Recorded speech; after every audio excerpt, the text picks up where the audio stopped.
Olá, telespectadores da TV Assembleia. Começamos agora mais um Frente a Frente e nosso convidado hoje é um jornalista, um profissional da nossa categoria, Ricardo Castro, secretário executivo da Cooperativa de Jornalistas e Gráficos de Alagoas, entidade mantenedora do jornal Tribuna Independente e do portal de notícias Tribuna Hoje.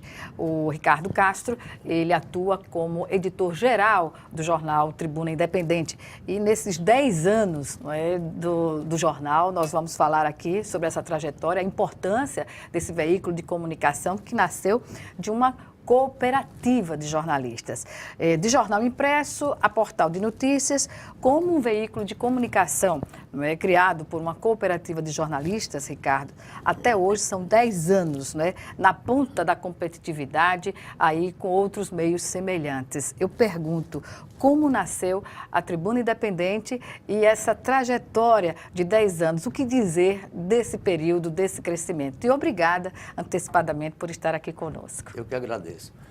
Na verdade, a cooperativa ela nasceu do conjunto de trabalhadores que pertencia à Tribuna de Alagoas, na época, em 2006, 2007, e que foram vítimas de um calote.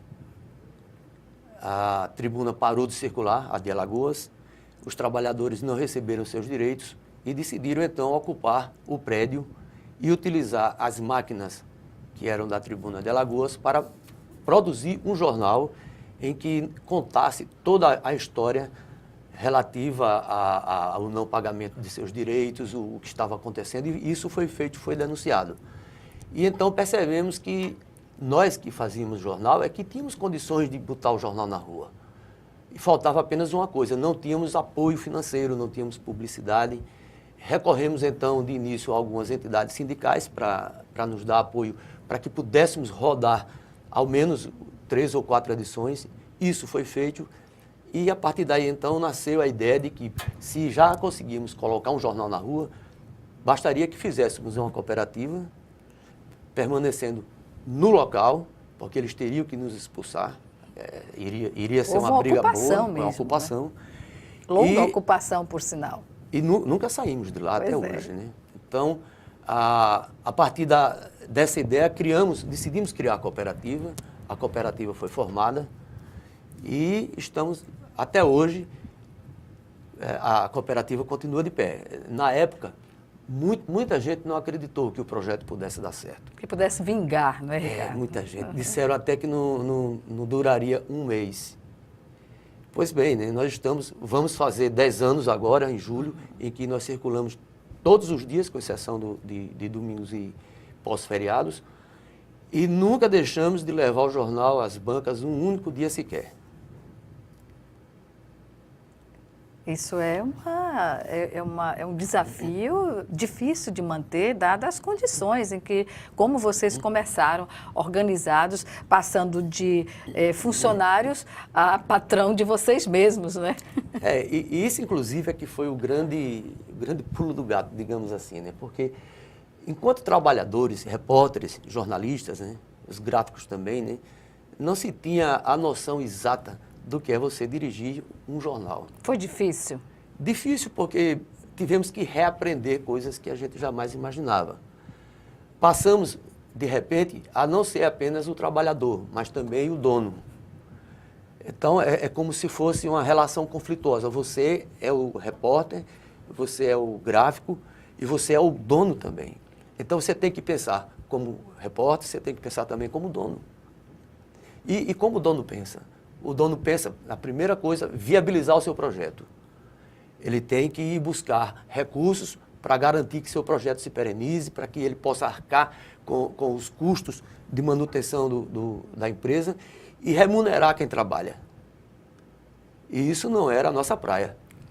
Então, tivemos que fazer um exercício assim, incrível para conseguir aprender alguma coisa e confesso que ainda estamos aprendendo. Inclusive que grande parte do contingente era ligada às ações sindicais, né? Então isso criava até uma certa dicotomia, digamos assim, no início, entre a prática de uma realidade bem diferente, né?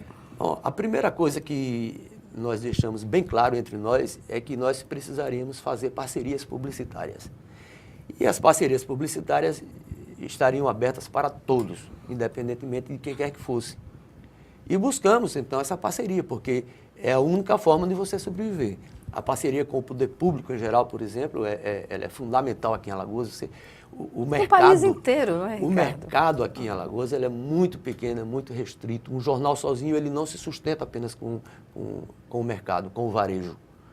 Ele precisa ter parcerias publicitárias também com o poder público, ele tem que ter projetos. E, se não for assim, não se mantém. Se você observar o histórico dos nossos jornais, sempre foi assim. O jornal, na verdade, ele é uma empresa deficitária. O impresso. O impresso, ele é deficitário. Ele é caríssimo, não é? Nós sobrevivemos por uma simples razão, nós somos uma cooperativa. A cooperativa, ela não, os repórteres, os gráficos, todos que trabalham, com exceção do pessoal da área de limpeza, motoristas e tal, né, o pessoal da área elementar, esses sim, esses são contratados, têm carteira assinada. O restante são trabalhadores, né, que não têm carteira assinada, porque são cooperados, não existe essa relação seletista com cooperados. Então... E como se dá, por exemplo, a remuneração dos cooperados? É por produção, né? A remuneração da cooperativa é produção. Então, nós temos o acordo de produtividade e, no final a gente antecipa mensalmente e, no final do ano fiscal da cooperativa, então, a gente faz, a gente reparte, né? Agora, como se fosse um rateio.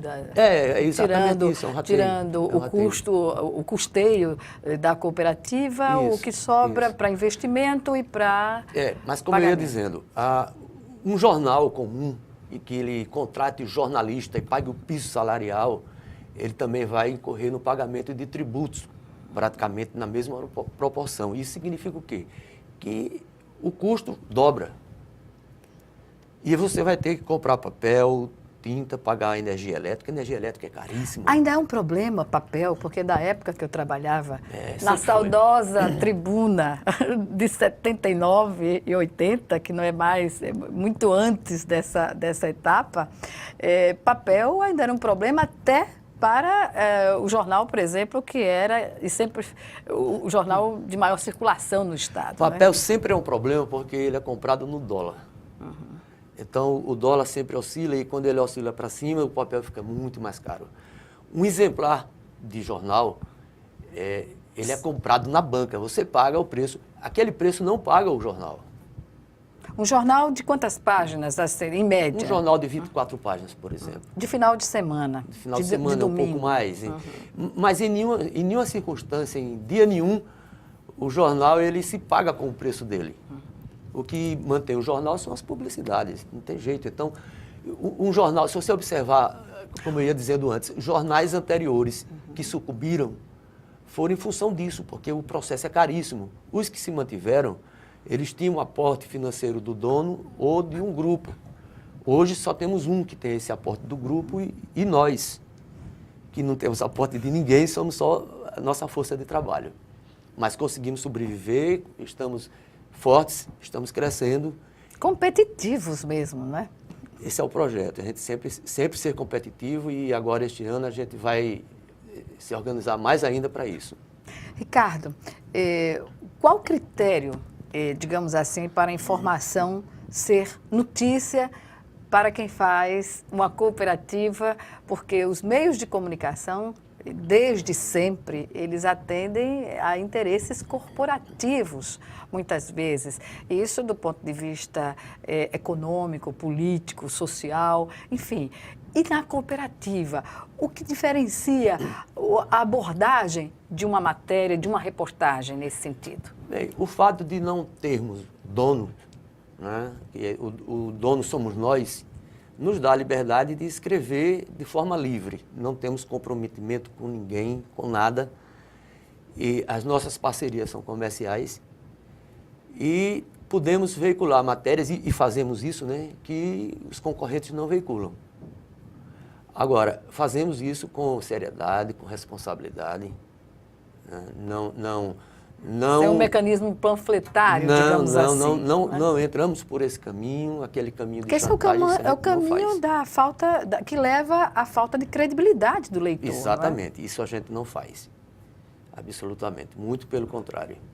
Inclusive, nós, desde o começo, pugnamos sempre em manter uma linha totalmente independente de qualquer ideologia política. Agora, nós noticiamos, sim, o que se passa no país, o que se passa no Estado, o que desagrada muitas vezes a um e a outro, e às vezes chamam o jornal de esquerdista, a outros, de vez em quando alguém diz o contrário. Então, é sinal de que a gente está equilibrado, né? Manter esse equilíbrio, essa linha tênue que separa, até para dar a sustentação ao veículo, não é? Não é do ponto de vista induzido, não. Eu falo do ponto de vista do bom senso da veiculação da notícia, porque a gente sabe que notícias boas geralmente vão para o rodapé, seja de uma revista semanal, seja de qualquer jornal, qualquer meio de comunicação, plataformas digitais. Uma notícia boa convencionou-se a não vender jornais em países em desenvolvimento, na verdade, né? Na verdade, isso é certamente mundial, né? Notícia boa não vende jornal, né?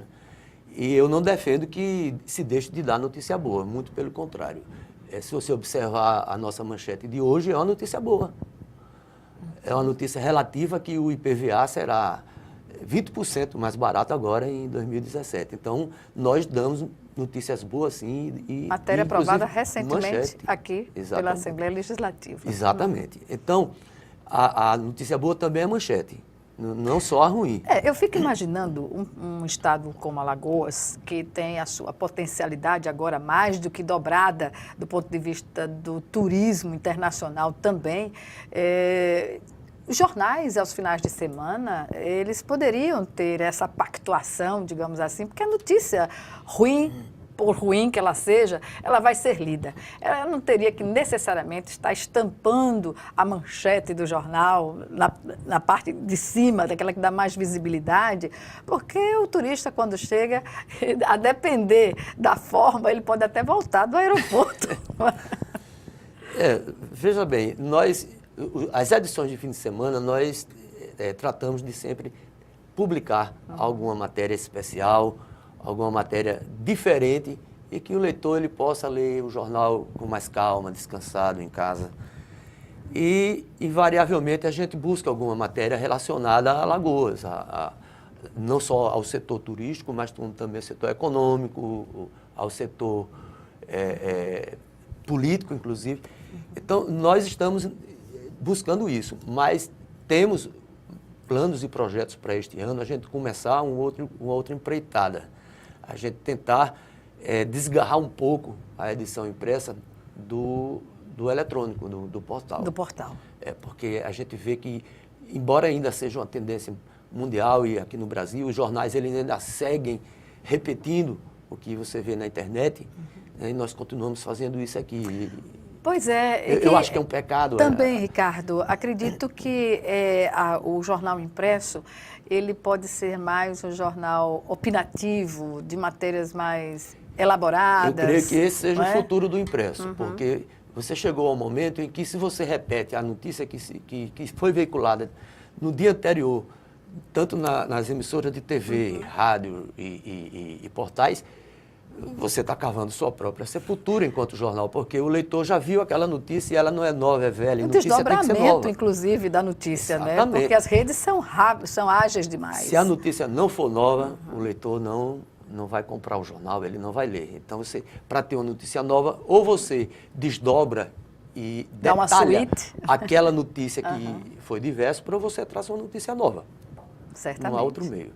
Ricardo Castro, nós vamos chamar agora o nosso primeiro intervalo. E o Frente a Frente volta em 1 minuto. Até já.